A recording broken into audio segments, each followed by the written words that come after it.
Good afternoon. Yesterday at the G20, my fellow leaders and I directly confronted the Russian Foreign Minister with the illegality and brutality of his country's war in Ukraine.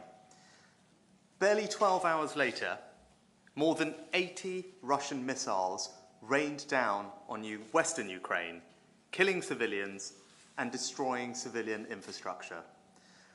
While other world leaders were working together to tackle the greatest challenges our people face, Putin was launching indiscriminate attacks on civilians in Ukraine.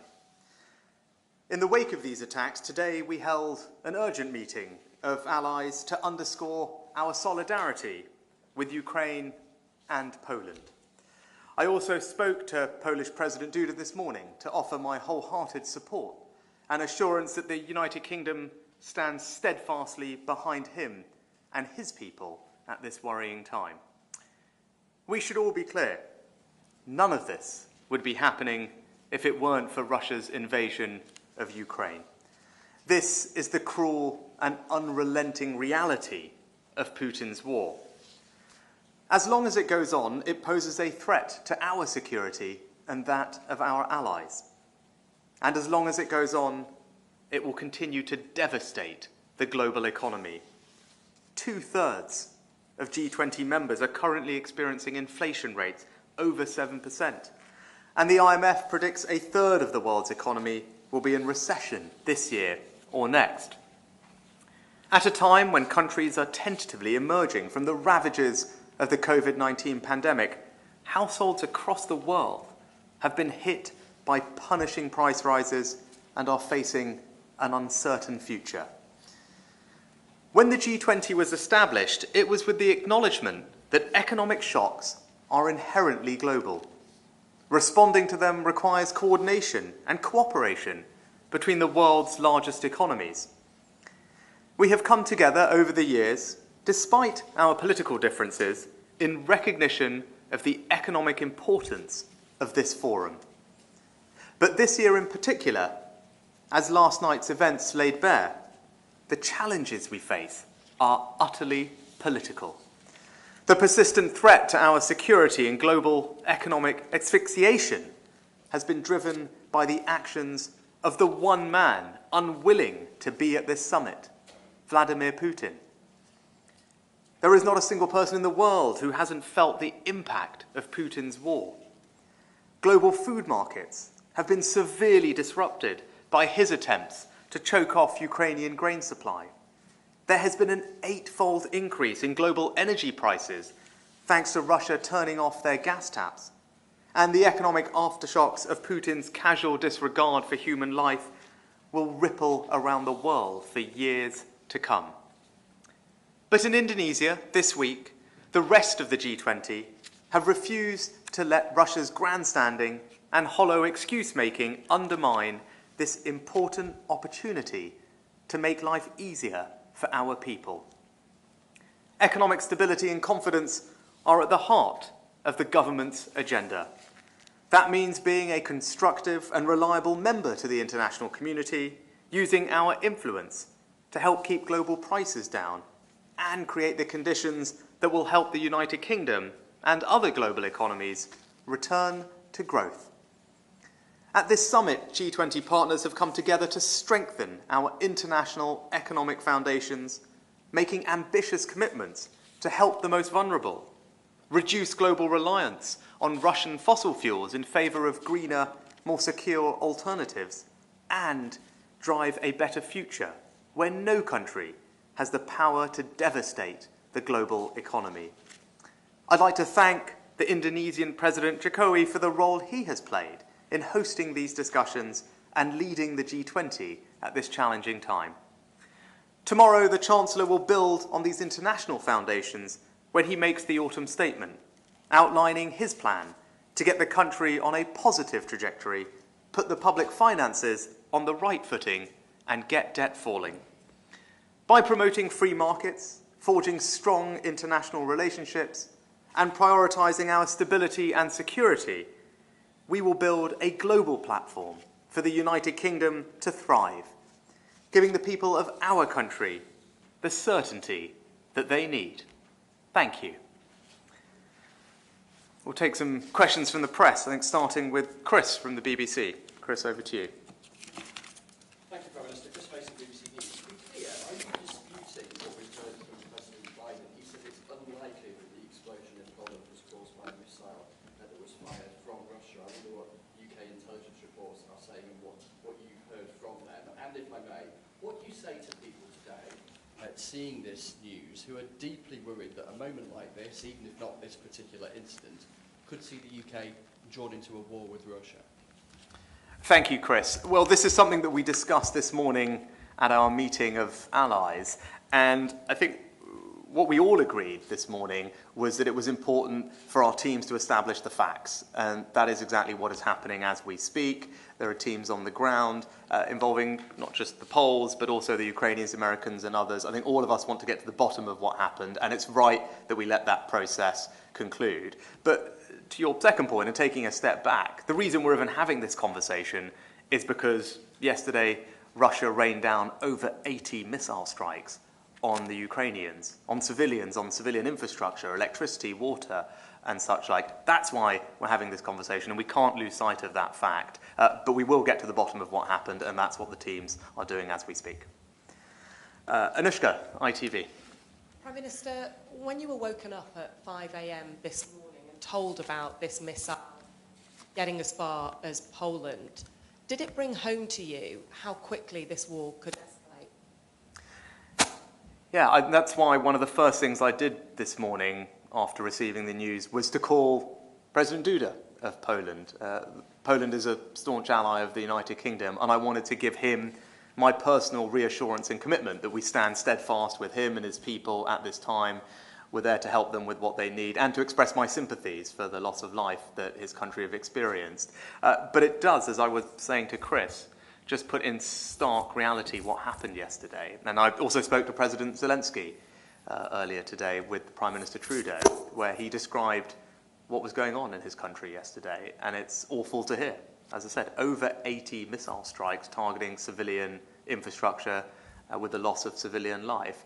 That's what's happening. And by the way, that was happening at a time when the G20 was gathered trying to find resolution to some of the world's challenges, and at the same time, Putin was raining down indiscriminately that volume of missile attacks. I think it shows utter contempt for the international rules-based system, and that's why it was right that together with allies, we called out his illegal and barbaric war strongly at the sessions that we had. Ryan, where are you? Ryan, hi. Prime Minister, in one interview yesterday, you said illegal migration was your #1 challenge. In a separate interview, you said inflation was your #1 challenge. Can I ask you, ahead of the autumn statement where millions of people may be worse off, what is your #1 challenge? Yeah, well, look, my absolute #1 priority is making sure that we deal with the economic situation that we face at home. You know, with more news of inflation today, it's the #1 thing that's on people's minds. It's the thing that's causing most anxiety. Opening up bills, seeing the emails come in with rising prices, and that's why it's right that we grip it. And tomorrow the Chancellor will set out a plan that will enable us to do that. I think the first thing to say about that is that it's a global challenge, and I've been having lots of conversations with my fellow leaders at this summit. You heard what I said about some of the statistics from the IMF about the breadth of this challenge across the world. That's caused by the legacy of COVID, it's caused by what Putin is doing on energy prices, but that doesn't make it any easier, which is why we need to take decisive action at home to get our borrowing and debt on a sustainable trajectory. We'll do that because that will help us tackle inflation. It will help us cut the costs of things. It will help us limit the increase in mortgage rates. And once we have that stable foundation, which the Chancellor will provide tomorrow, I'm confident that we can move forward as a country and we can look forward to a brighter future and build on that foundation to provide jobs and opportunity and prosperity around the country. But we need to get a grip of inflation first. We need to have that strong foundation. We're not alone, as I said, in approaching the problem that way. Actually, the communique that was released today by the G20 talked about the need for long-term fiscal sustainability deliberately in the context of high inflation that we're seeing around the world. and that's why it's right that we grip it. But yes, the next priority alongside that has been illegal migration. It's been the thing that I've spent most of my time on outside of preparing for the autumn statement and working with the Chancellor to do that. I think that is a priority for the British people, and it's something that they have my commitment I will address. You've seen the early fruits of that work with the new deal we have with the French, and that came after conversations I had with President Macron, both on the phone and in person when we were in Egypt together. But that's not the end. That's the start of greater cooperation, and it's just one of a suite of measures that we will have to take to reduce the number of illegal migrants coming to the UK. But I'm determined to do that, and I'm sure that we can deliver it over time. Ben, well, there you are. Thank you, Prime Minister. Two quick ones. One on the autumn statement. It's going to get a lot tougher for a lot of people in the country with what's coming tomorrow, tax rises, spending cuts. Can you just explain to the British public why they need to accept what's coming? And secondly, you talked to Joe Biden today. It sounds like you didn't explicitly talk about a US free trade deal. Have you given up hopes of a US free trade deal before the next election? Great. I think what I'd say to people watching at home is, as we were just discussing actually to Ryan's question, what's people's number one anxiety at the moment? It's the rising cost of things. It's inflation. That's what's eating into people's living standards. The Chancellor rightly described it as insidious. It makes people poorer. That's what inflation does. And it's the enemy that we need to face down. And I want to make sure that we do that, and we do it as quickly as possible. I want to limit the increase in mortgage rates, because that's also causing anxiety for millions of homeowners across the UK. And given that we're facing these global economic shocks, we are going to have to take some difficult decisions at home to protect ourselves against those and to start getting a grip of inflation, reducing it and limiting the increase in mortgage rates. So that's why we're doing what we're going to have to do tomorrow. But what I would also say to people, they kind of got a glimpse over the summer of what can happen if we don't get these things right, and we want to make sure that we do, and we have stability and confidence in the United Kingdom's economy. But also, I want to tell people that the decisions that we'll be making tomorrow will be based on fairness, they'll be based on compassion, and I am confident that when people see the set of decisions in the round, when the Chancellor has delivered his statement, that they will see that we have strived incredibly hard to deliver fairness, to deliver compassion, and put the UK on a positive economic trajectory. That's what I'm here to do, and that's what I'm confident they will deliver. On trade, we actually had a very good conversation with President Biden on a range of things. We didn't discuss the trade deal in particular, but we did discuss our economic partnership, and both of us acknowledged the fact that actually we are, the United States is our single largest trading partner, and there's a range of economic cooperation that is happening and can continue to happen in the future. We talked about energy, for example, and how we can work together to improve energy security at a time when we're all wanting to have more of that at home.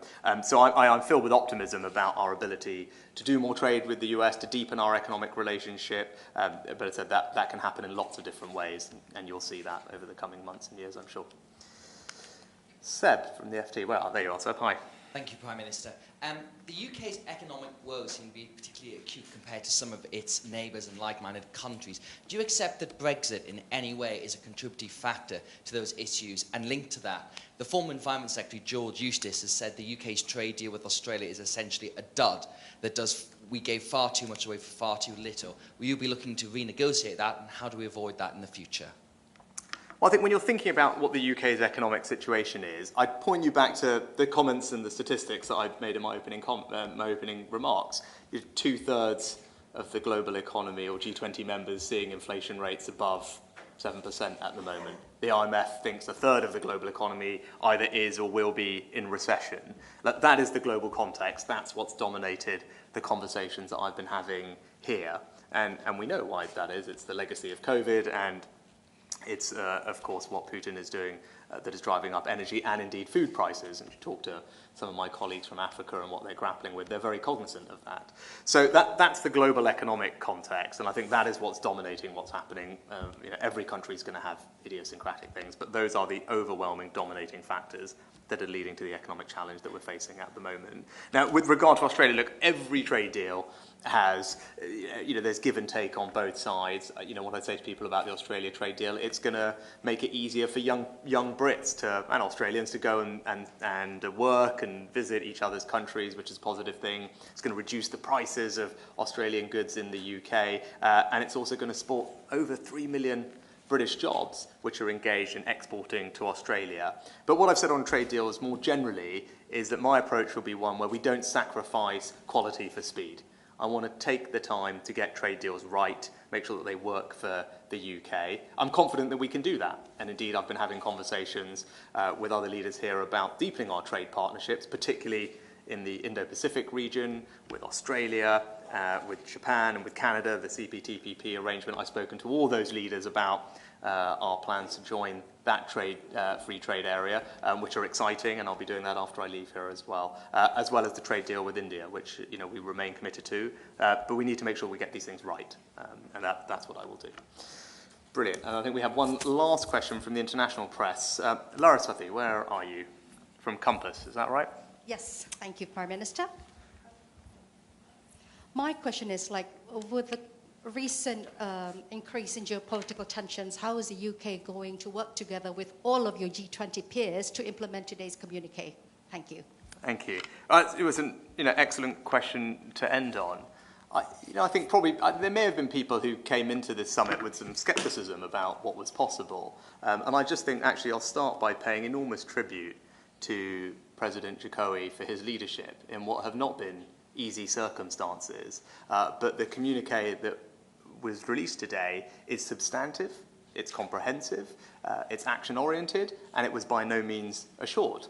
And I think the President and his team deserve enormous praise for the leadership that they've demonstrated over the year, but especially over the past few days. But your question rightly is about, well, how do we make sure that that's a reality? Well, I think you saw it. I think you saw the spirit of cooperation on display in the meetings that we had, where there was a strong desire to both condemn Putin for the illegal war in Ukraine and express solidarity with the Ukrainians. President Zelensky, I think, powerfully addressed the sessions, but also to work together on all the other challenges that we face, the global economy, making sure that we combat inflation together, making sure that we transition to a greener, more secure energy future, or indeed helping the most vulnerable when it comes to food. And again, credit to the President of Turkey and the United Nations Secretary General for their work on the Black Sea grain deal, where I think there's strong alignment amongst colleagues to make sure that we extend that deal, that we continue to have the supply, not just of food, but of fertilizer,